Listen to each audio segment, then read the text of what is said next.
Meeting of the Municipal Planning Commission.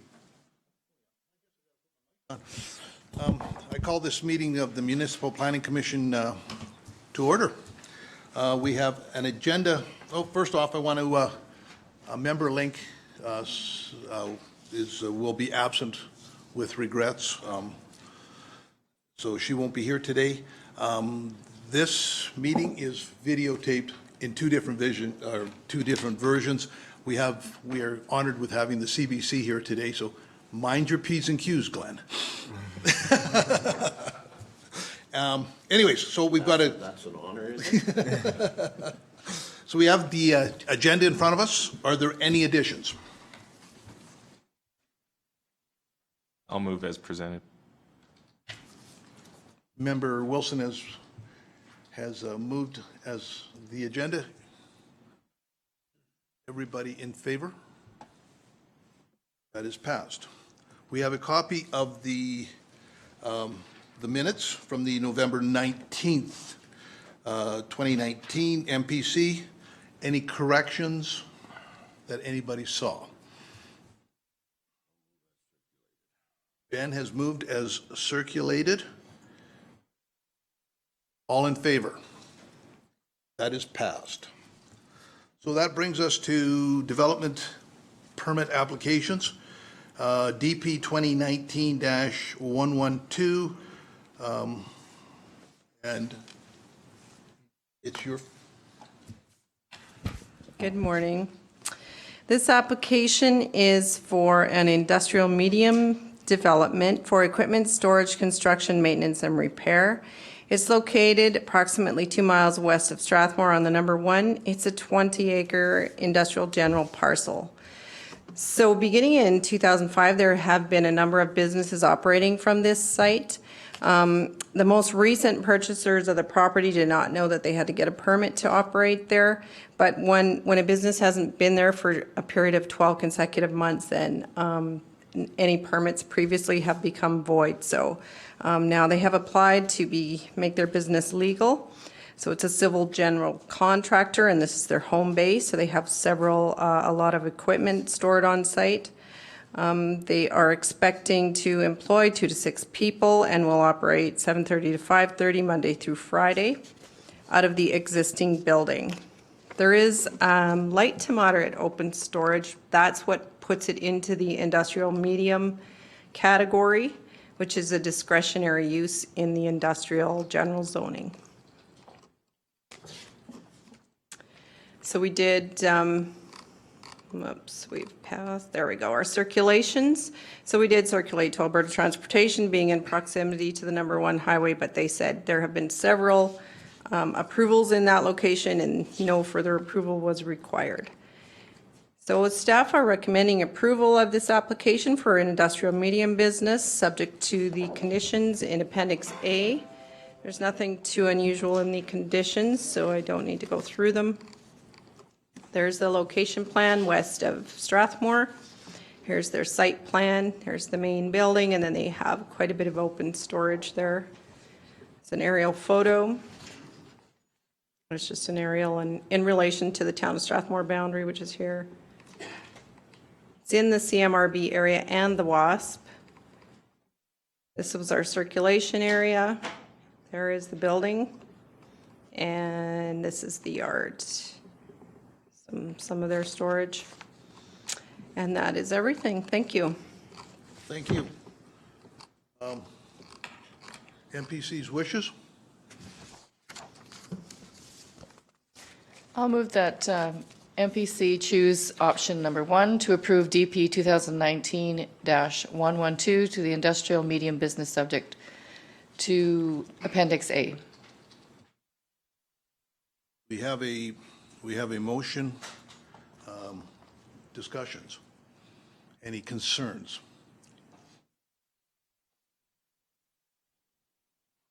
See nothing. With that, I will call the vote. All in favor? That is passed. Okay, we'll now go on to DP 2019-123, and that's a kennel. And this kennel operation is 2.5 miles east of Cheadle on a 40-acre ag general parcel. There have been several approvals over the years since 1977 for a kennel at this site, but it had ceased operating at some point. Recently, the county received a complaint regarding barking dogs, and the owner confirmed that a kennel had ceased operating at some point but had begun operating again. So once again, because they hadn't been operating for 12 consecutive months, a new permit would be required. Up to the point of this dog barking complaint, we hadn't received any dog barking complaints up to that point or any complaints regarding animals at large. However, this application has been submitted to obtain the proper permits, which would allow it to operate legally. So the purpose is for occasionally boarding client dogs, but the main focus being the breeding of dogs. The applicants are proposing 10 adult dogs and their puppies to be residing on the property. The couple who own and reside on the property would be the primary caregivers for the dogs with one off-site employee. The business will be operating out of the home, the fenced yard areas, as well as an additional building to be added for dogs' sleeping accommodations. Anticipate client visits are 2 to 3 clients per week to come and view the dogs and puppies, and they are scheduled Monday to Sunday, 7 a.m. to 8 p.m.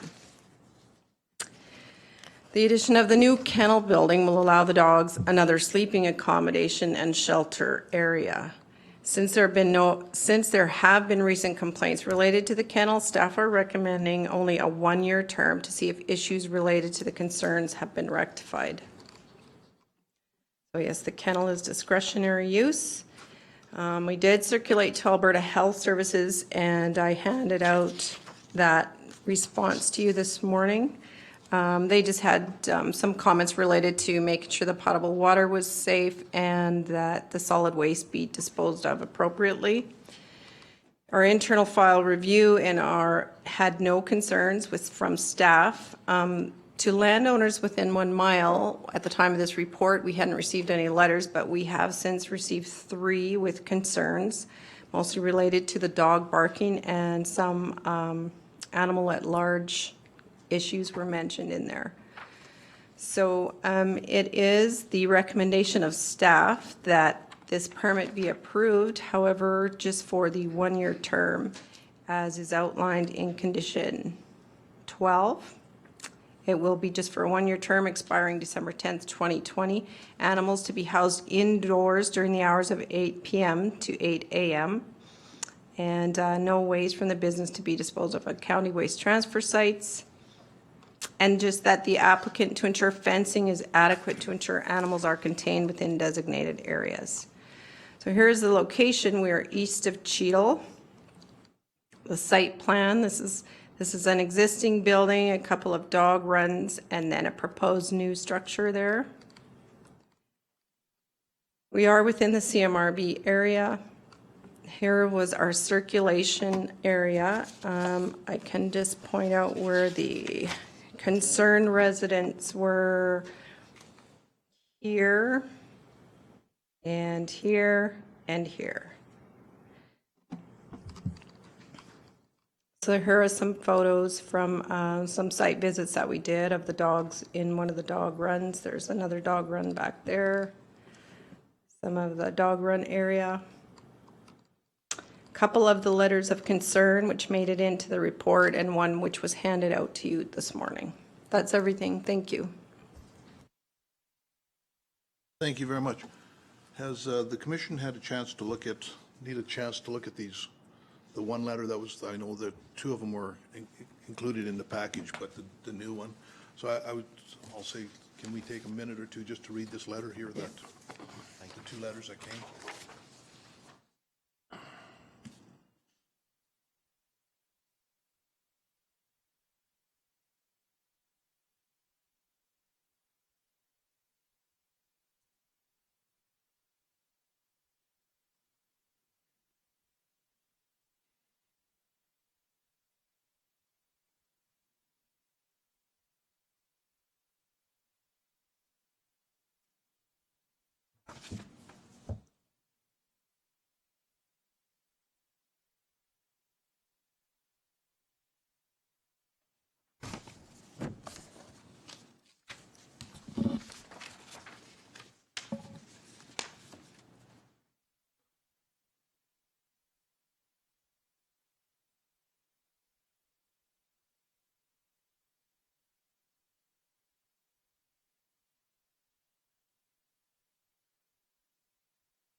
Commission had time to read everything. Would you? Okay. To the staff, not with their letters, but, and I know I've asked this before, but I'm going to ask it again. Why we can't have in the conditions that it be cleared by a vet that this place is actually not going to end up being a, all them things with puppy mill? Because it says in here that they're allowed 10 dogs, it could be female dogs, so 6 pups apiece, so we could end up with 70 to 80 dogs on that place at any one time. And is it suitable for females and puppies to that extent? I would still love to see a vet certificate stating that it's run in the proper. Hate like hell to end up having a puppy mill out there that we end up having to deal with down the road. So as, we've discussed previously, we used to ask for that, and we were advised that it's out of our purview to be discussing animal health, and because this is about land use, and is it the land appropriate for the use? And so we stopped asking for that condition now. I guess if MPC wants to add it in, that's your option. I would like to see it in there, actually, that a vet visit the site and certify that it's capable of handling what they say it's going to handle.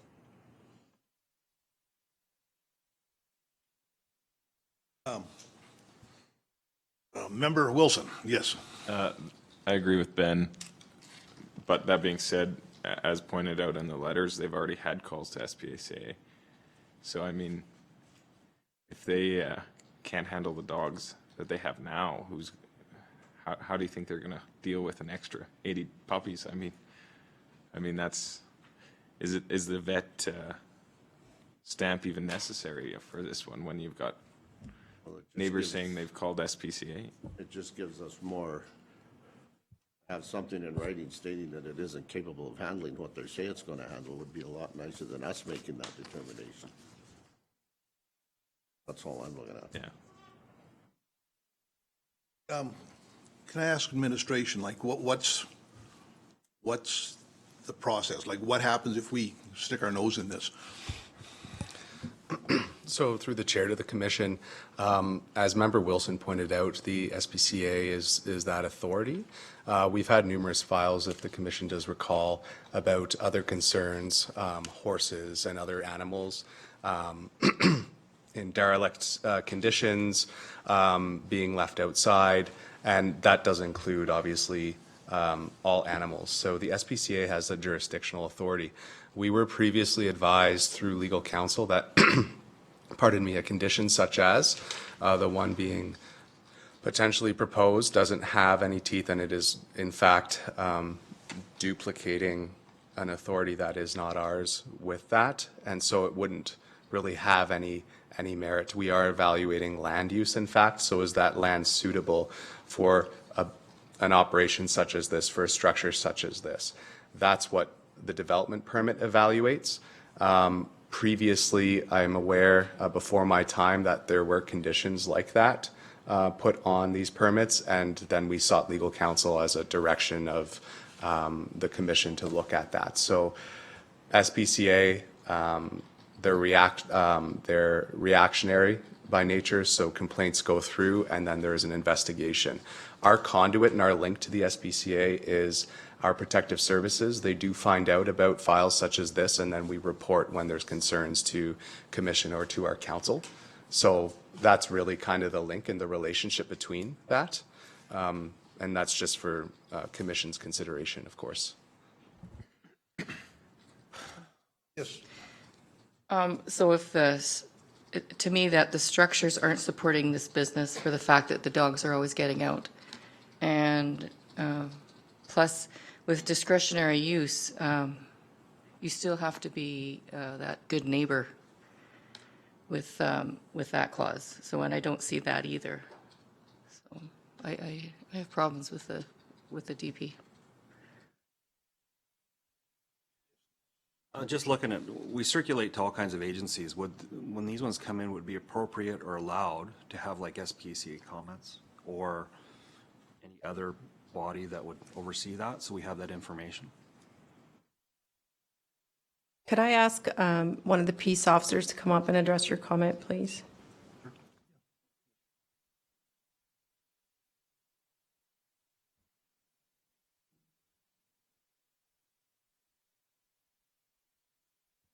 Good morning. Good morning. So to address that concern, Protective Services received 2 concerns for animal welfare with that property. One in August and one in November. In August, I was the officer who attended. We were able to peruse the property and see all of the animals. To the best of our knowledge, the animals appeared watered, fed, in good health to our eye, not as a vet, so that's not an expert opinion. When the November concern came in from a different party, we contacted the SPCA and requested their assistance. However, they had staffing concerns and requested that we be the lead agency on that investigation. So a different officer attended quite recently, again did a tour of the property as well as the inside, and found the exact same thing, that to the best of our knowledge and our ability, the animals all appeared in good health, adequate food and water. And also to note, in the last year, we have had numerous animal at large calls in that area, but none of them have been relating to that property. So none of the animal at large that we've detained or had issue with have come off that property in the last year. I guess my biggest concern is that we're being reactive instead of proactive in our, which I don't really care for, but I always agree with legal. Yes, Glenn. I know when we do permits, we don't go out and inspect, us personally or staff, building codes. We have provincial inspectors do that. When we get our approaches inspected, we send our public works out there, the people that know about our approaches, the experts. So in this case, why can't we ask a vet to go out and say this is an appropriate spot? I know we used to do it. We're not asking for records. We just want somebody on record saying this is appropriate, and it takes the pressure off our peace officer. He says in his eyes he's not trained for it, and I appreciate that. I still think we always used to ask for it, and the vet would say it's good, it's clean, it's fine. Then at least we put it up in a good condition. We get the SPC in after a year and it's run down. No, that's too late for me. I still like to see that somebody, if it doesn't have to be a vet, an expert in the field of kennels. What I'm worried about, and I appreciate, what I worry about is, like, some of this, is this just neighbor conflict, like natural neighbor conflict? Like, for instance, I take really good care of my animals, but right now I've got a cow that's got a horrible limp. And if you see that cow walking, you're going to say that I've abused that cow. Like, so I really worry about, like, we somehow have to allow people to pursue what they're doing. Like, they move out to the country for a reason, and one of them may be to raise dogs, because you can't raise them in town and all that kind of stuff. They're not. For our standards, it's a relatively populated area, because there's 8 40s in a row there, right? So there's neighbors there that that you wouldn't have normally, like in other situations. And I don't know if we start sitting down there and saying, well, what's the worst case scenario that can happen? It's, I don't know, is that our job? Do we have to expect people to take care of their animals. That should just be our expectation. And if it doesn't happen, I mean, kennels are those, you know, like it, depending on where you go, like any kennel is sort of, in my mind, is not the ideal location for a dog, but you need kennels in order to raise more dogs. So I really struggle with putting something else in there that is covered by another branch of government, but that's me. Through the chair, my concern is it's not covered. It's only covered if it's a reaction to a problem. Why can't we put something, and at least if we have something on paper, if it's a vet, and it used to work, the vets would go out and look at it, come and say, yes, the place looks good, it looks like animal, da-da-da-da. They understand the health of the animals better than we do, and it's on record, so that when our constables go out there, it's a legitimate complaint, they go out there and they look at it and they haven't violated. I still don't see any problem with it. To me, you're not talking about 1 or 2 dogs here. You're talking about a possibility of 70 or 80 dogs on that property in that kennel, Absolutely. which to me is like a feedlot. So I would like to see it put in there and they can appeal it. There's nothing saying they can't appeal the condition, but I'd like to see it as a condition anyways and have it proven that we can't put it in there. Simply the legal saying we can't do it doesn't mean a damn thing to me. A couple of options that staff have proposed for additional conditions. One that random periodic inspections to be allowed on the property, to come and have a look at the facility. Another one, possibly the owners are required to obtain a letter from a professional veterinarian to certify that the facility can accommodate the breeding operation at this location. Like both of them. I like both of those.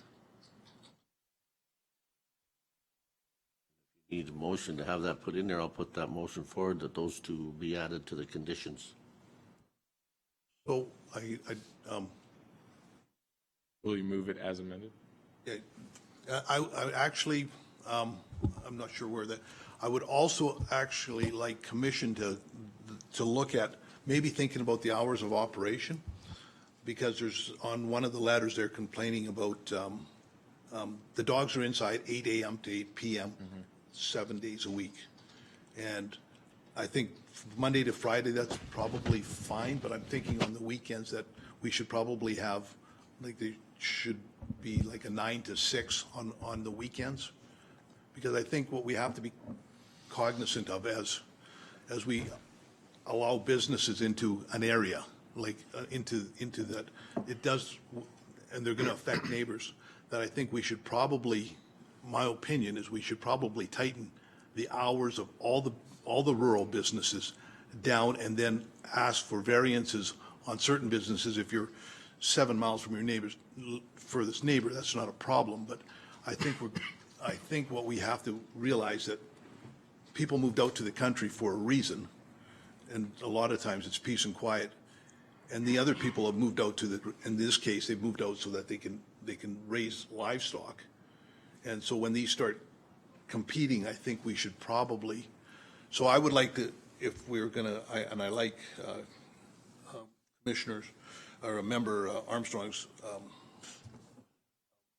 the 2 new amendments, but I would like to see that we also drop the hours of operation on the weekends from 9 till 6 on this particular operation. So weekends and holidays. Weekends and holidays, yes. So if we can put that all together. Yes. I support this because I've had a conversation last year about one of these that we had dealt with someone that was very passionate, with someone that has worked in the vet clinics and has knowledge, more knowledge than we ever have. And it was really hard to say, yes, we approve it, and they still know there's problems and there's ongoing issues. And the last thing I want to see is animals be hurt and abused. Not saying this is the case at all, but we need to set up some things like that. I like the random inspection. I like having a letter.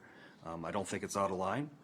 I think it's actually because this is what we're here to do, is to address concerns like that. And on the weekends, I have no problems with that as well.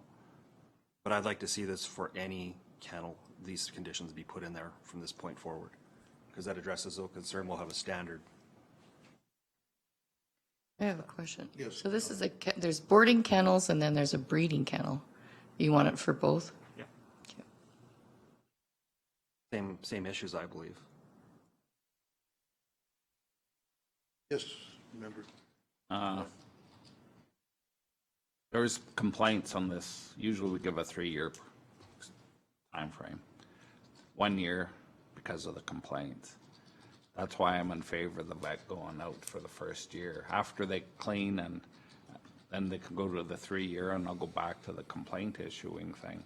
So I would prefer it just for the 1 year, because we have the SPCA, and I know what the problems are. That is my thought on that. And the other one on the hours of operation, we're not dealing with people at work here. We're dealing with animals, and they get into a routine. I'm thinking they'll be there for quite a while. I think the hours should be the same on a daily run, just for, I'm thinking, I'm not a vet, but I'm thinking just for the animals. So if you want it from 8 to 6, 9 to 6, whatever the hours are, 8 to 8, I would think it should be straight through for me. It would make more sense. Instead of having different routines for the weekends. Animals don't know if it's Sunday or Tuesday. Just for their well-being. So no, I'm not in favor of the different hours for different days. And yeah, the other is what Scott alluded to. We're just dealing with this one now, but in the future it would not. Unless there's complaints. If there was no complaints here, we wouldn't even be having this conversation, I'm sure. So to staff, how do we do this? So through the chair to the commission, there are 3 additional conditions on the floor right now to consider. So the permit as amended with those 3 conditions. I'll ask, so the first condition was dealing with if development officer Hayes could read out the 2 conditions that were proposed. So the owners are required to obtain a letter from a professional veterinarian to certify that the facility can accommodate the breeding operation at this location. The boarding and breeding operation, would we like to say? Additionally, random inspections to be completed periodically of the facility as required. Who And would then- do that then? Oh, sorry. Who would do the inspections then? Would that be our staff or would that be veterinary? Peace officers was the recommendation, correct? That's right. And then the third condition was dealing with the hours of operation. So if I heard correctly from Chair Eichert, the animals to be housed indoors, that condition remains. However, I don't know what's going on there. However, that's okay. However, the business operation hours will be the same Monday to Friday as proposed. However, on the weekends, what I'm hearing is from 9 until 6 for the business operational hours, correct? For the Visitation hours. That being said, there are 3 additional conditions. The commission can consider each of them individually to add as amended, but you can do all 3. You can do 1, 2, or 3 to add those conditions in Appendix A to the development permit report. I stand Mr. with, Wilson. I stand with Glenn. I don't think we should be meddling in the affairs of animals and their routines. I don't think we should be. My thought on that was just the hours of operation for people coming in and out of the operation. The dogs are going to be, I would assume, would be still the same. But, you know, that's what I'm, just the traffic and that kind of stuff. And I don't know if it'd make a difference, but at least, in my mind, it would at least, you know, it's like your dogs aren't getting, if it's a boarding, if they're boarding it and the dog's getting excited when their owners are coming and they're being picked up on the weekends and that kind of, that's what I was thinking of, so. But I'm good with leaving that. So we have a motion on the floor with 3 amendments. And I think there's fairly, and I would assume that we're going to ask administration going forward that kennels that have complaints against them will have these extra 2 amendments put on to that? Sorry, no problem. Just for clarification, with regards to breeding and boarding facilities, those additional conditions that staff have drafted up, we can put on automatically as boilerplate conditions when any of those types come forward through the application process for a permit moving forward. Oh, can we deal with them in two different, the first two and then the last, if you want the third one in there, deal with it separately? Have the two for the vet and the permits, because that can be added on permanently. The one about the hours, that would be an individual application. Right. So first two are conditions that will be in place every time one of these comes forward. Agree to that, then we can do the. Yeah, yes, Glenn. Okay. Tom was alluding to the hours of operation, not, and the condition here is to, hours should be housed, the animals should be housed indoors. They're two different things. Yeah, right. So if you want a condition on the hours of operations, people coming in and That's a separate. whatever, that's separate, Yeah. Right. I'm thinking. But for the animals, I don't know where they're being fed, if they're being fed outside most of the time or not. You know, I'd as soon leave the housing consistent. Hours of operation is different, though. If you want to put a limit on people driving in, parking spaces, whatever, that is different. You can't put them together. So as I see it now, we have agreement, I believe, on the first two with the random inspections and the vet certification. Then I think I would like to see hours of operation. That the dogs are like number 11, that stays the same. The dogs are housed indoors 8 to 8, and maybe have something different on the hours of operation, just that on the weekends are reduced hours of weekends and holidays. If council or if commission will look at it that way. So in the details of the application, the applicant had proposed 7 a.m. to 8 p.m. for client visits. So you are asking that be reduced to, Well, okay, what I'll do is I'll try to, there's a motion on the floor with the first two, the two added Yes. amendments. I'll call that vote, which is the random inspections and the first, before I call that, yes. Yes, absolutely. So what we need to do as a commission is we have to, because the conditions are the conditions on the permit, so we have to call the question on what we're moving forward with for final, right, as the MPC, as the development authority. So we need to, the commission has to deliberate as to what conditions will be added to the permit, and then the motion is made, and that's final. We can't parse, but we need to consider what the amendments will be. Okay, can I ask the commission, do we have any favor to go after hours of operation? I don't know if it's a big deal personally. I mean, there's hour of operations in other businesses in the rural areas, and like the ag industry. I mean, I'm a ag producer, but you don't see the Catalan throwing hours of operation because the neighbors are frustrated.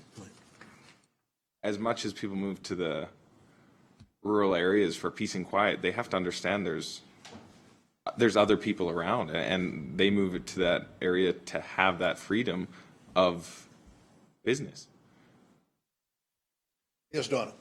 I would say this is on a year basis. If it comes back in a year and we're still getting complaints I would think that the manager of the business would want to make sure that there is no barking dogs and try to correct the problem so the complaints don't come in after this comes up in a year. And just to add to my point, I mean, a feedlot's a hell of a lot more noise than a kennel is. You drop off 1,600 weaned calves, that's going to be a way more noise than a kennel. I mean, if we're not doing it for all business, don't do it for any. And I don't want it on the ag industry, so don't put it here. I mean, there's no difference, in my opinion. Because we'll just open up the gates, because 10 years from now, we'll have 4 guys that think, oh, if a kennel gets it, so does that feedlot, so does that cow-calf operation. Then you'll have combine stopping it at 11 o'clock because people want to sleep. That's not right, and we have to make that now, that choice now. So I'll move the recommendation with the first 2 amendments. I think there's already a motion from, so we have, so we are going to move this with with only 2 amendments. We are going to leave hours of operation out of it. That's the general feeling I'm getting. So with that, I call yes. Ben did. Discussion. When we're talking livestock here, my definition of livestock is domestic animals like dogs. Like I just looked it up on Google, what a definition of livestock is. Something that produces something. Dogs produce other dogs. Yeah, exactly. But I don't, in my personal thing, I don't view that as the same. And I want to make that very clear, because I have intensive feeding operations in my division, and they've operated for years, and I would never consider putting this on them. I know you won't, but if we open this door, the next council might have that option. Well, we do it for these guys. Why wouldn't we do it for these guys? And I don't want that door open. Yeah, and I think I think a lot of the understanding is, I think we've dealt with bees, we've dealt with dogs, and they all fall under the Livestock Act, so they're all considered.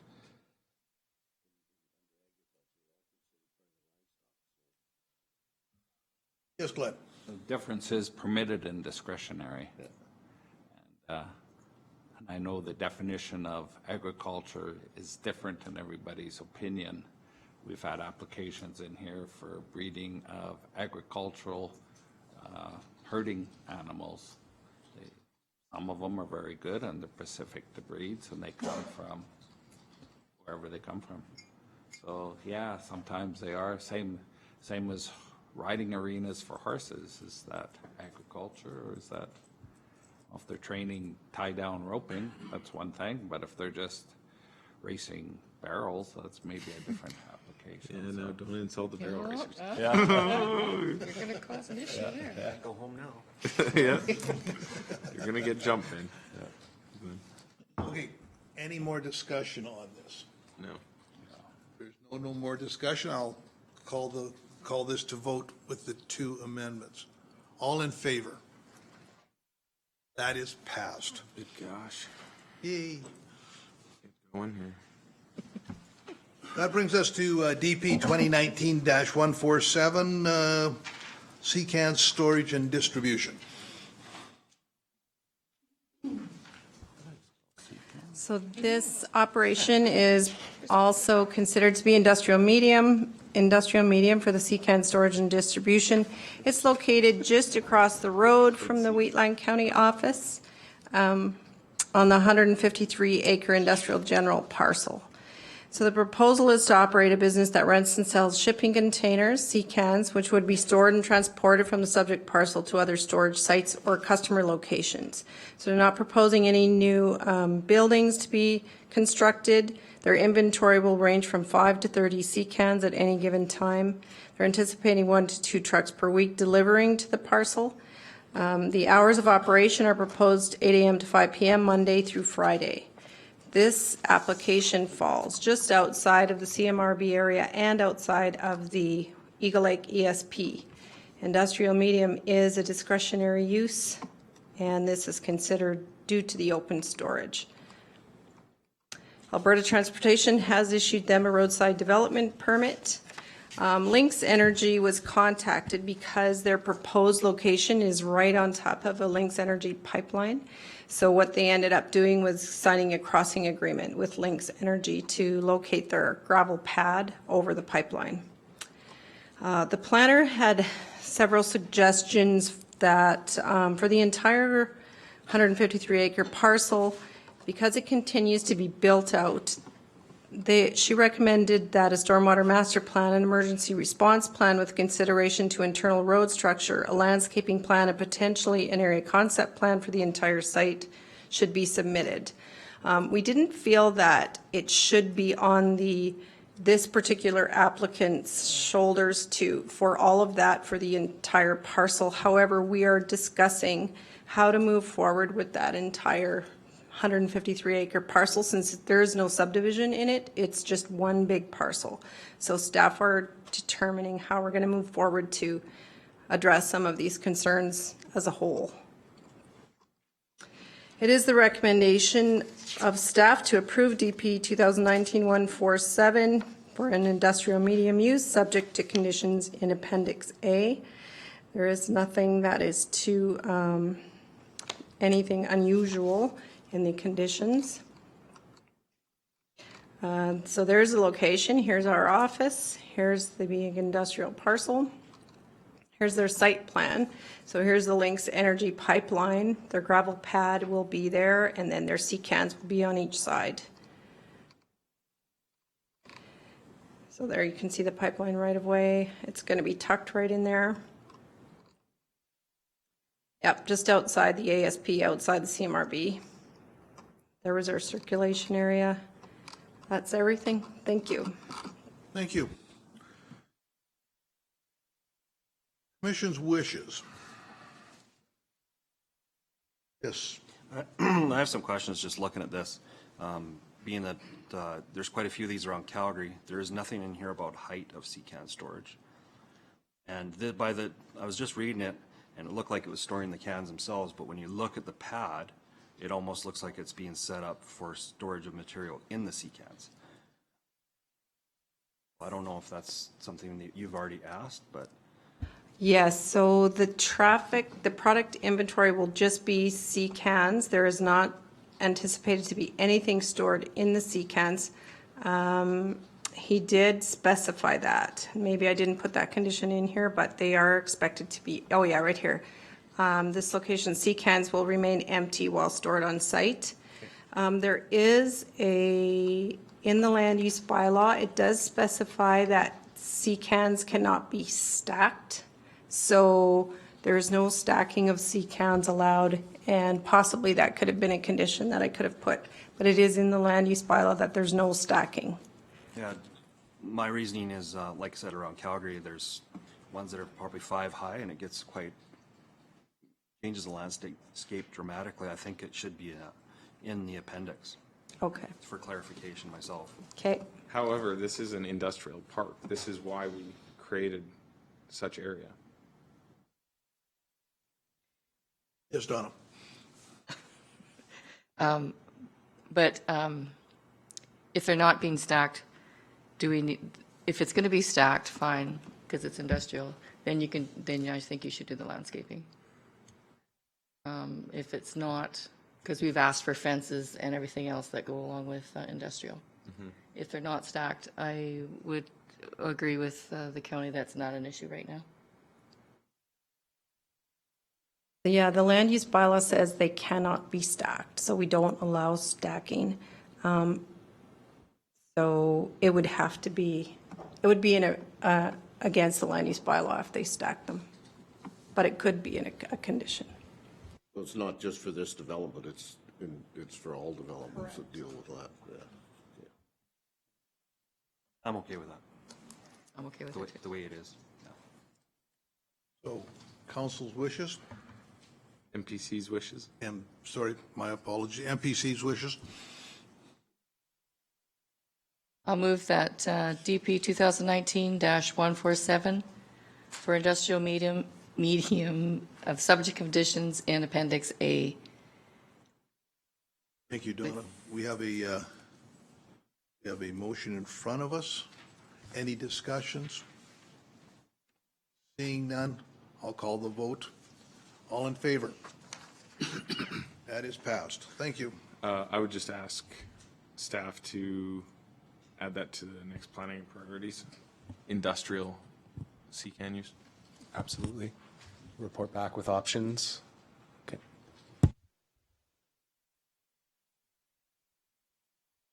Okay, We have DP 2019-166, another kennel. Let's just skip.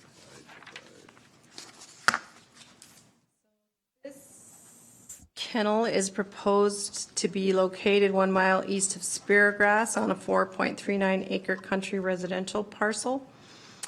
It was granted a secondary use business permit in 2011 with a subsequent renewal in 2014. In 2018, the applicant was granted a permit to construct a new kennel building because their old one was damaged by overland flooding. So they are in the process of constructing that building right now. And under this land use bylaw, kennel is now usually a permanent permit unless there is some reason why we feel it should be temporary. In this case, it's proposed as a permanent permit. We have not had any complaints about this kennel over the years, so we're confident with a permanent permit. One of the conditions, as we used to ask for, was this veterinary inspection on their secondary use business permit. So they did do that in August of this year. They had it inspected, and it was given a good review from the veterinary, and the new building to house the additional 5 dogs was deemed to be adequate. So through the chair, just because of our previous discussion, can we not have that added as a condition? Even though they've done it, they've proven themselves, but because of a previous discussion, add that in as a condition? They've already fulfilled it, but it should still be a condition of the... And would you want it as an annual inspection, or?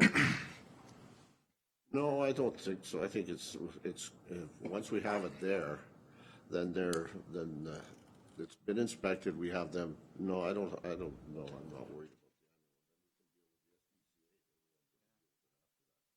Yes, Glenn. This one's different. This one's a boarding. And the other one was a breeding. A breeding, to me, could have no visitors, just be an operation. This is boarding, so if I take my pet there and get it boarded, and I don't like the conditions there, I'm pretty sure I would be phoning somebody up and telling them to get out there and inspect it, or I wouldn't go there. So being the clientele, I'm thinking some of them was going to complain if there's a thing. So for a boarding such as this, especially as old as this, I wouldn't put a condition. I don't think the veterinary condition is as demanding because of clientele that are going there. I disagree. Because it's a new building, it has to meet all the provincial codes, plumbing, the whole bit. This is just one more code that it would have to meet. The vet goes through it, says, yeah, it looks good, it's done. He's already done it. Yeah, if it's for the new building, I don't have a problem with that. That's all and then it makes it more consistent with our discussion that we had earlier, that it attached to all this. Yes, Donna. I'd like to move option 1 to approve DP 2019-166 for a kennel subject to conditions in Appendix A with the addition of adding the vet check that they've already had. Okay, we have that motion on the floor. Any discussions? I have visited this kennel, and it's been there for a long time, and they're a good operation, very good. See nothing? I will call this motion to vote. All in favor? That is passed. Thank you.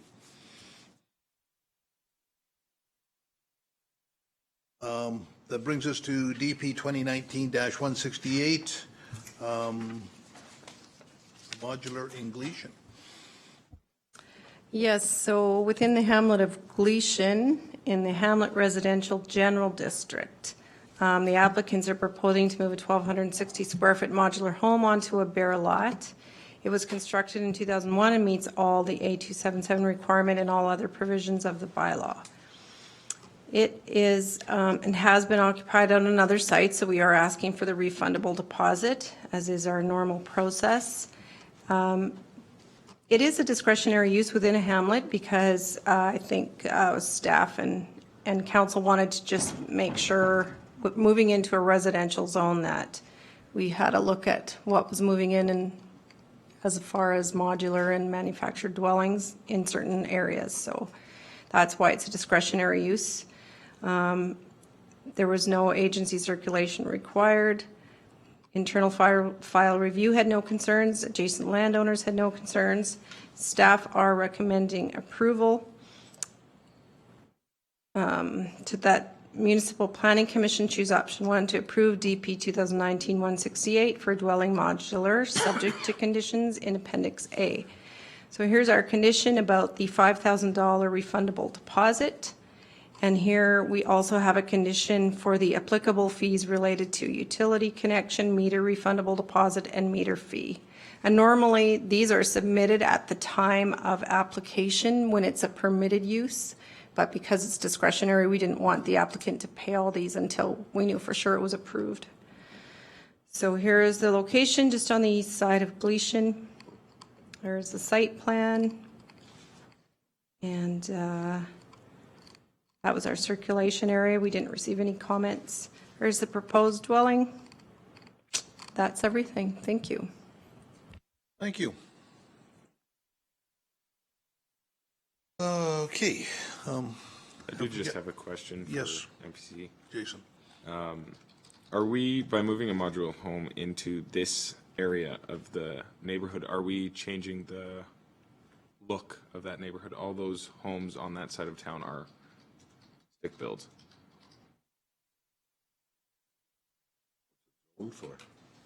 Its own hamlet residential general. So in the definition, we have that. We do have a modular home area on the west side of Gleason. Right.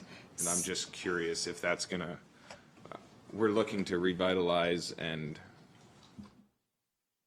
change certain hamlets to make them look more enticing for homeowners. And by putting a modular home into a stick-built community, is that gonna impact that design and layout?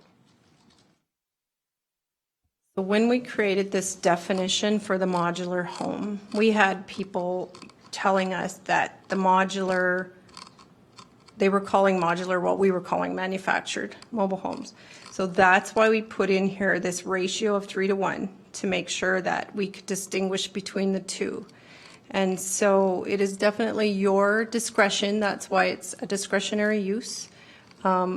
We felt that it has the character of a stick-built more so. So that was our opinion. And by no means do I know where I stand. It's just a question to MPC. Because we've discussed this before, and I know when you look in, just for example, because you know these two in Hazar, Ross Peaks and Huey Peaks, those are modular. Yeah. It's the definition that gets everybody on. Yeah. And it's tough, the area councilor's not here. Just administrations, just a question, just only because we are, there's a lot of potential in Gleason, and are we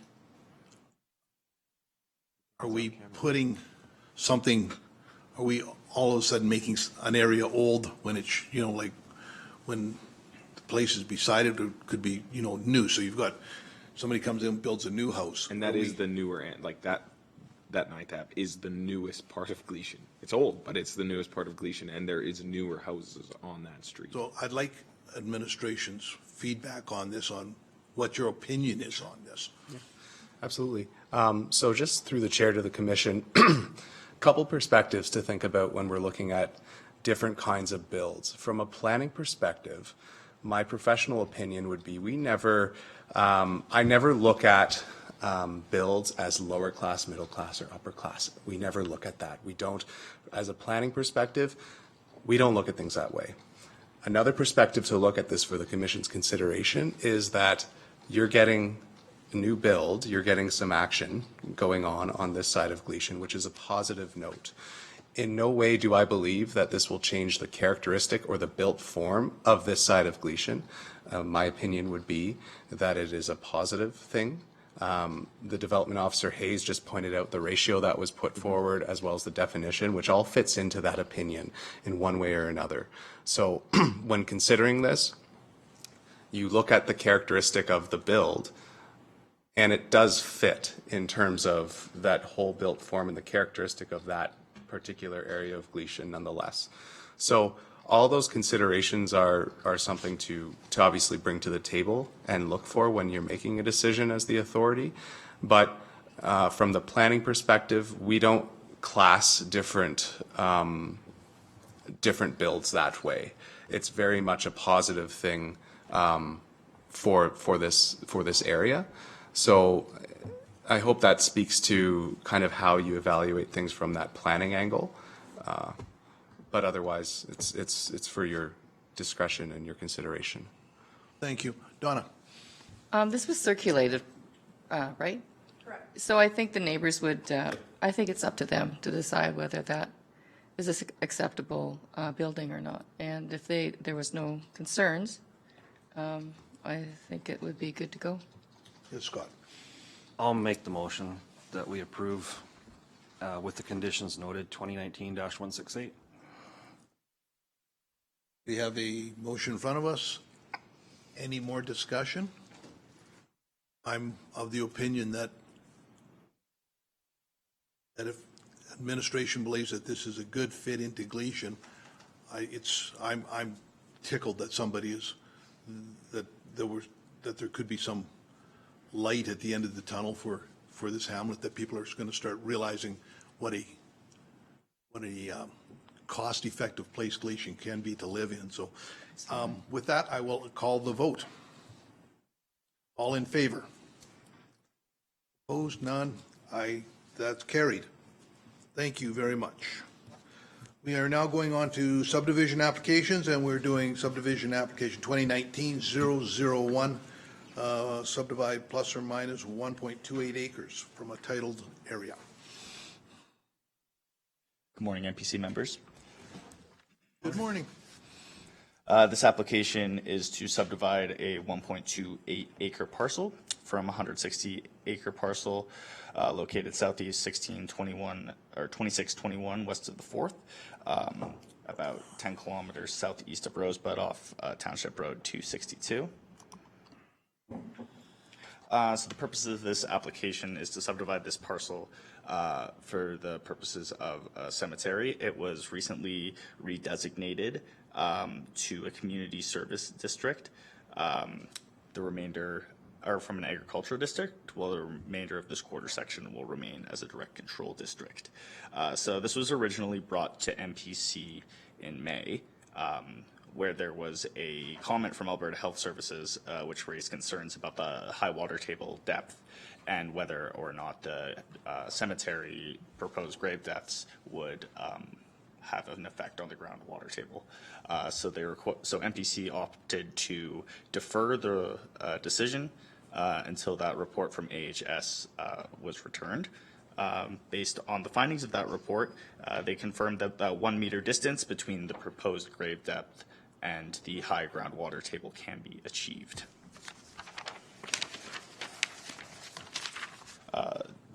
This subdivision generally aligns with the South Saskatchewan Regional Plan as well as the Regional Growth Management Strategy, the Municipal Development Plan, and it is zoned as community service, which lists a cemetery as a discretionary use.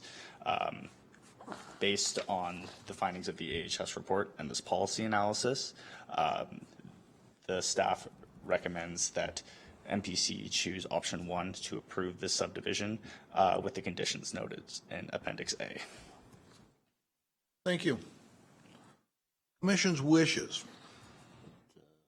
That the commission accept the recommendation of the staff to allow this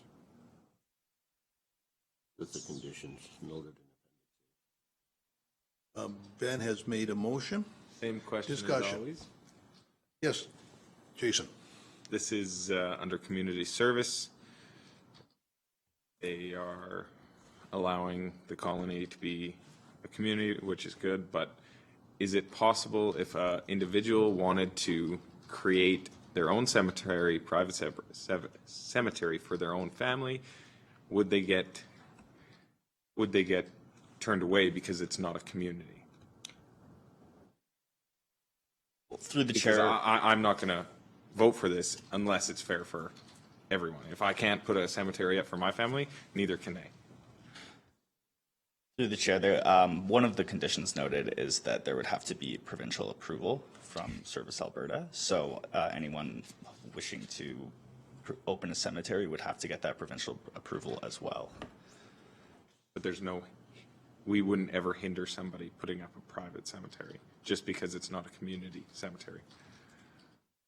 Falls under the Cemeteries Act as far as and that's where that would be dealt with. That's correct. Through the chair, as long as it meets that approval. Okay. We can't turn away. Sounds good. That's all. I just want to make sure. Yes, Donna? I have a question on the upkeep of it. It will be the responsibility of the community? That's stated in there? Maybe I missed it.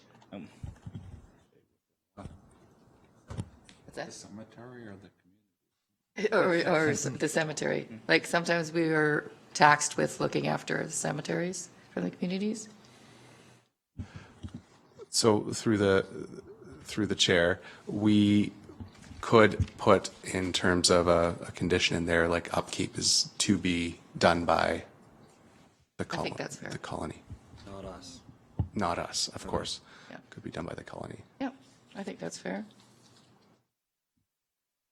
You will accept that as a friendly Oh, that's a amendment? friendly amendment. That was, yeah, that's, Yep. they maintain. Okay. Sounds good. Next. We've got a motion in front of us. Call to vote. All in favor? That passes. Thank you. Subdivision 2019-021, subdivide one parcel, 13.46 acres. This application is to subdivide out of order here. Is to subdivide a 13.96 acre parcel from a parent parcel, which is a first parcel out subdivision from the quarter section. This is located off Township Road 254, about 4.5 kilometers north of Standard. Get it up on the map here.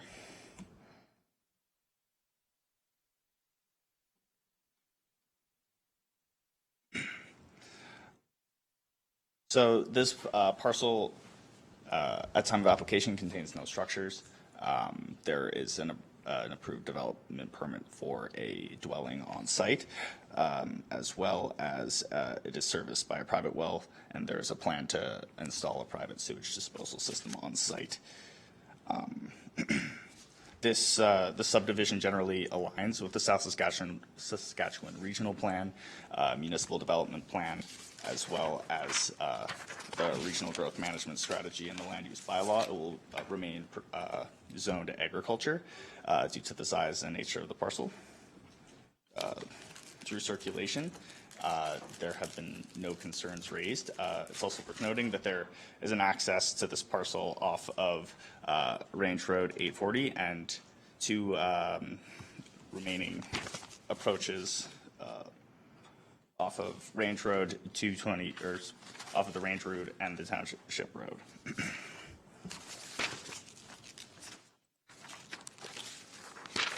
Staff is recommending that MPC choose option 1 to approve this subdivision with the conditions noted in Appendix A. Thank you. Council, commissions, MPC's wishes. We'll move acceptance of it. Just one comment, though, that yes, it's 16 kilometers east of Rosebud, but it's only about 6 kilometers west of Dallam. When it's in the paper, it's easier to pinpoint where it's at than This is a Just a- different one. This is straight north of Standard, ain't it? no. This one is just west of Dallam, 569. No, we're on We're on 021. 021. Well, I moved ahead. Am I ahead one? Yeah, you're ahead one. ahead one. Sorry. Am I- You still move that? Yeah, still moving. They'll move it. It's not that comment. That comment will be on the next one. Yeah, postpone. Any Nope. discussions? We have a motion on the floor. Any discussions? I have a question for administration. This is a one-off. This is my personal education in place here. This is a first off. Is there any, can we refuse a first off, like, Yeah. can be done? It would be appealed, I would assume, but, Historically, that's the way it used to be, and every time it got appealed, it was accepted by the provincial. Because at one time, they were all appealed to the province, and they accepted every one of them. That's where the first parcel out came into effect. so is that still in effect now, so that more than likely, if we were to say no, then they appeal it, and it would still, the province would? That's a solid history right there, actually, yeah. Yeah. Still Okay, would. thank you. Yes, Scott? Just clarification, the motion on the floor was for the next one, not for this one. Oh, is it for the, which one are you approving?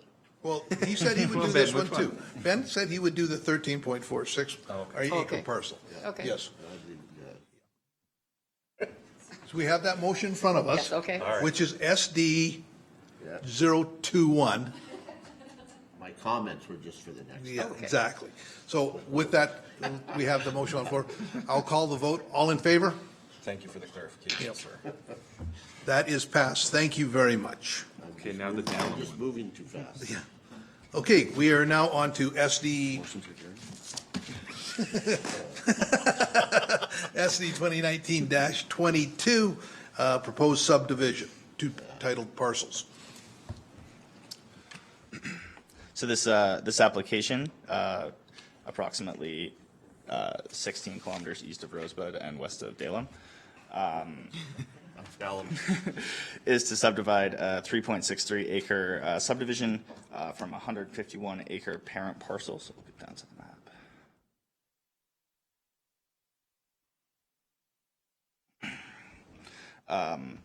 The parcel can be accessed from an existing approach off of Highway 569, and the parent or remainder parcel can be accessed off of Range Road 202.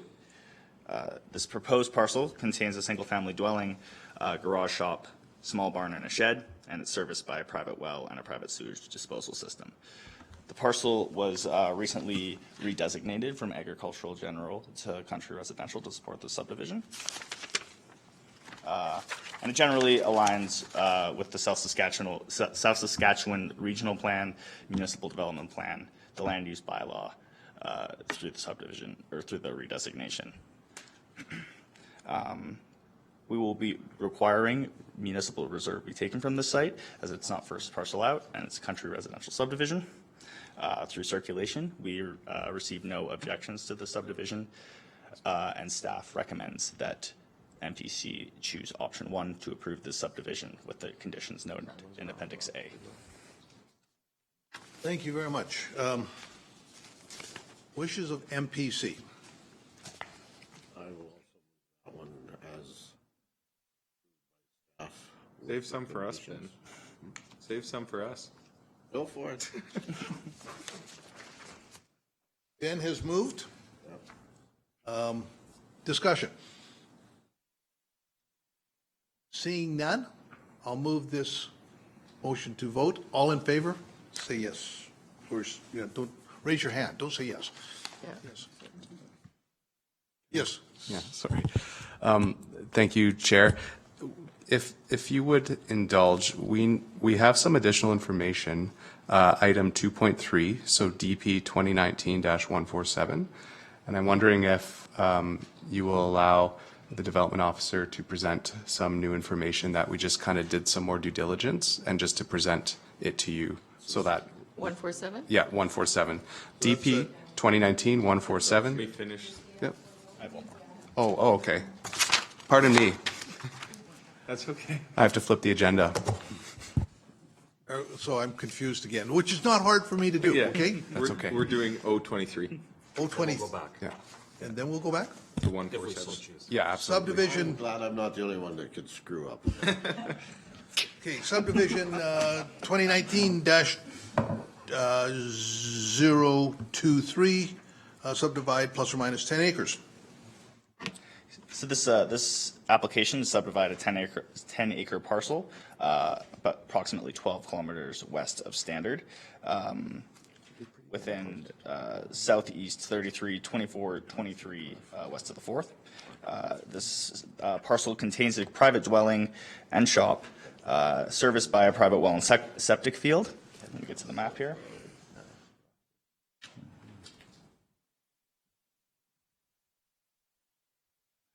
So the proposed parcel, the 10-acre parcel, has an existing road access off of Range Road 223, and the remainder parcel has an access just to the north, also off of 233, off of Range Road 233.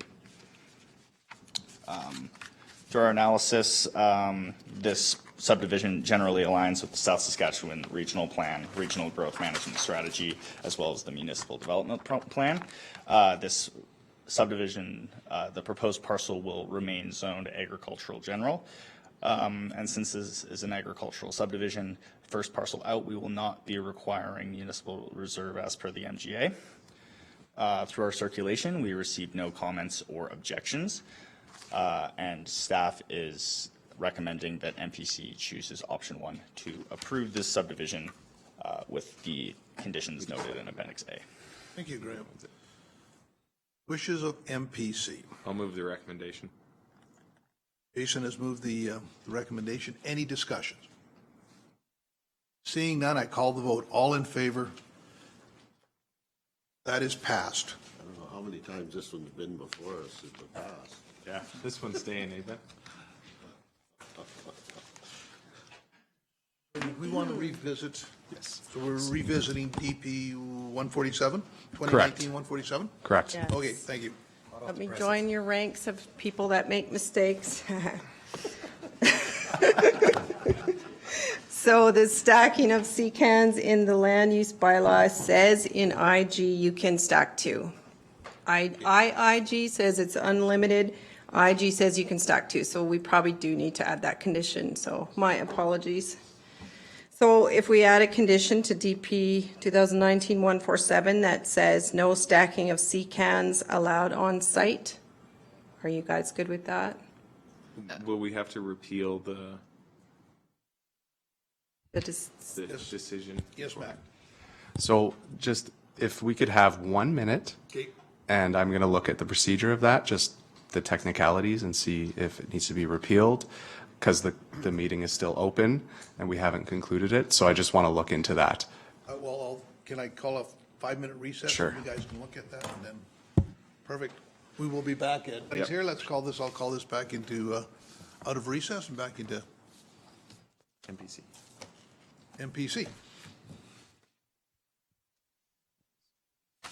Go ahead. Yes, go ahead, Matt, sorry.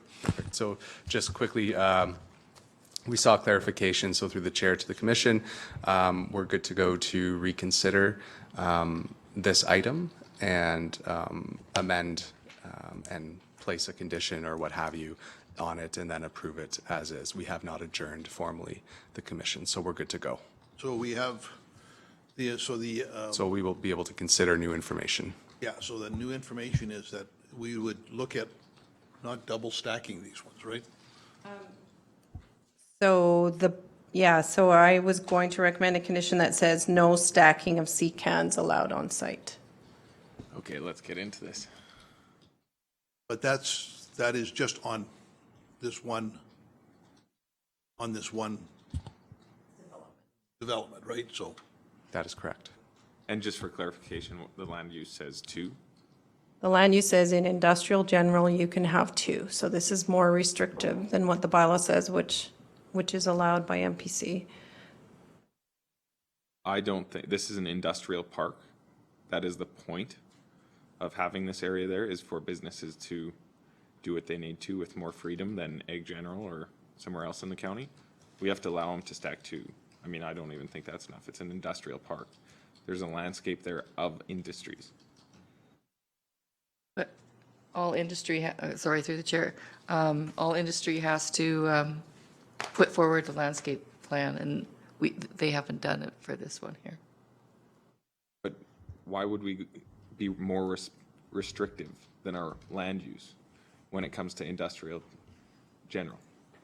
No, I would be in agreeance if we're going to start stacking and being more seen from the road, that we should possibly have them put forward a landscaping plan.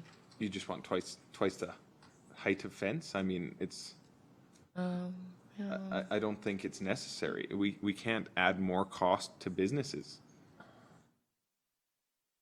Yeah, I guess I wasn't thinking fence. I was thinking more Trees, you're landscape. gonna plant some trees, let Need them some grow big 10 trees. years? Like, I just don't think that's another burden we need to put on business. We considered that the landscaping, because this proposal is like in the middle of very heavy storage areas, we were thinking only one high though, mind you, but that to put the landscaping requirement on this particular business when there's the whole quarter section to consider. Yeah, that's kind of where we were going with that. Through the chair, I would recommend that we follow our land use, which is Yes. 2. And if we need further discussion on it, take it to a planning and priorities. But at least for now, follow I agree. what our bylaws states, which is 2.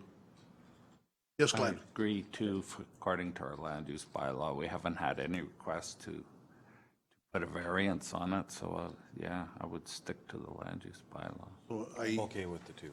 Okay. So we'll scrap that last, and we'll just leave it as our land use, so you can stack. Just the way it is. Just the way it is, nothing changes. That's correct. Perfect. So do we have to do anything differently then? There's consensus, and we're fine. Fine. Yep. Okay, well, I think that calls for, I think that's the last bit of business, adjournment. Yep. Glenn will move adjournment. I call this meeting done. Vote in favor, passed, thank you. Oh, yeah, thank you. I, Yeah.